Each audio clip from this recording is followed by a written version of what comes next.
Sweet as bro, that's what the sticker says, and that's this guy's saying here. Mad Mike Whiddet, the Kiwi, just it's the culmination of a season. We're here at Irwindale, round 7 of 7. Let's talk about the progression from Long Beach to here.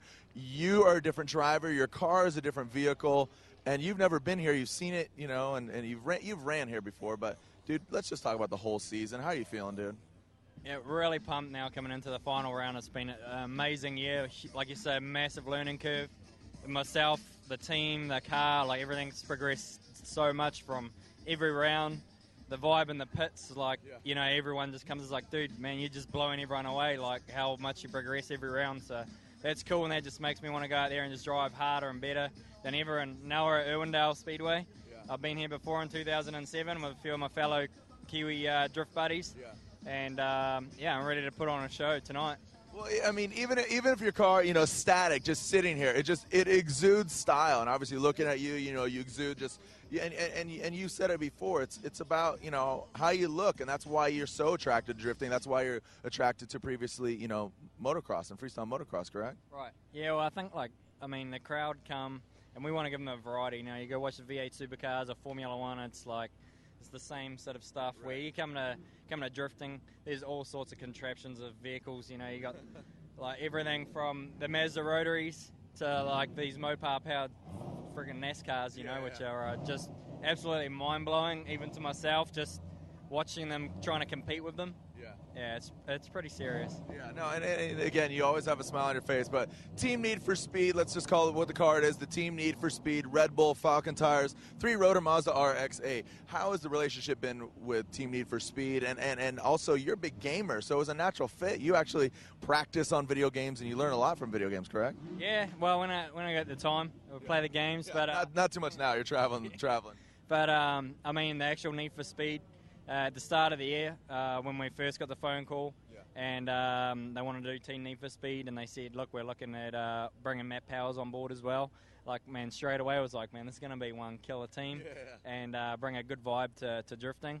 And not so much the most competitive team out there, but we're here to put on a show, and like we've done this year, and just learn as much as we can from these top guys, and hopefully bring something spectacular for next year, 2011. And it seems like every event, there's just small victories that accumulate to an overall a good season. Obviously you haven't gotten a podium yet. I think that's right there. You've made it in the top 16. That was good, and you're getting your car worked out, especially for what the judges are looking for. Do you think that drifting in New Zealand is different than here in Formula Drift? Oh, it's way, way different. See, now we actually, I just judged an event back in New Zealand 2 weeks ago, and we're trying to pick up the Formula D format, the super under pressure 2 qualifying laps. That as a driver is cool because it's not easy. There's so much pressure, and you've really got to, that's what you've got to learn to get your mind in set, because you've got 2 laps to shine. You do 1 lap, you spin out. You got to wait for an hour for every car to go. You've got an hour to think, what am I going to do? What's going to happen? Right. Where back in New Zealand, we've usually had a pretty casual format. It was either a 10-minute jam session with a whole group of people. You could tandem battle people, or NZ Drift Series ran 3 laps where you had your best of 3, but you'd be consecutive. Right, 1, 2, 3, right. That's down. Right. So spin, be you're still in the mode. It's bang straight out there. So it's kind of cool, but definitely want to bring more people from out of New Zealand global, so get them used to the schedule and the way that Formula D run. Right. And then when they come over here, they'll be prepared for it. Yeah, and so, are there other drifters that you'd like to hype up in New Zealand, bringing them over here? Obviously, they're your competitors, but also friends, just as, you might have disdain towards somebody, but they're a good competitor, back in New Zealand. Anybody thinking about coming from? Definitely, for sure. With Fang DeAnda, Falcon, Fang runs Dunlop and Goodyear, so it's same company in New Zealand, and he's had a D1 NZ Championship under his belt. He's now taken my spot over in Asia. He's had a couple of podiums over there at Formula D. Then there's Gaz Whiddet. He's DK New Zealand as well. He's also been in the States, and there's a lot of other up-and-comers, Andrew Redwood and stuff like that.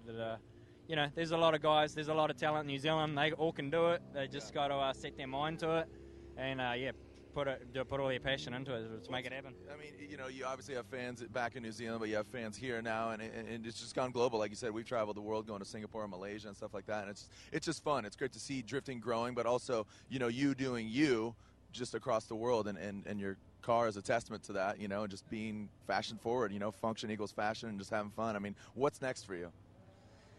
Well, I want to build like a real competitive car for Formula D. Like we've always, I mean, you can build a car to win the 3 judges or build a car to win the crowd. And I've always wanted to just win the crowd, go out there, put on a show. And I felt like, you know, this is my 4th year, and now I'm like at that stage now. I want to win. I want to beat these guys. Yeah. And so next year we'll probably do as much as we can to the RX-8 to make it even more competitive.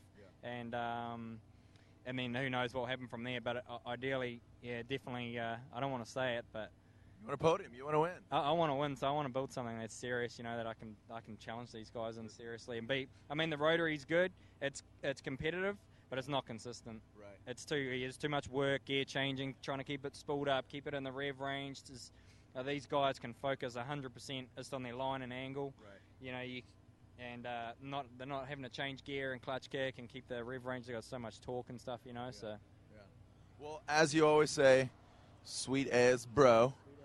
And Mad Mike Whiddet, always a pleasure. And it's a bummer you can't make my birthday party shindig, but you'll be there in spirit. Mad Mike Whiddet, Team Need for Speed. Come by the Electro Lounge this year. I mean, this is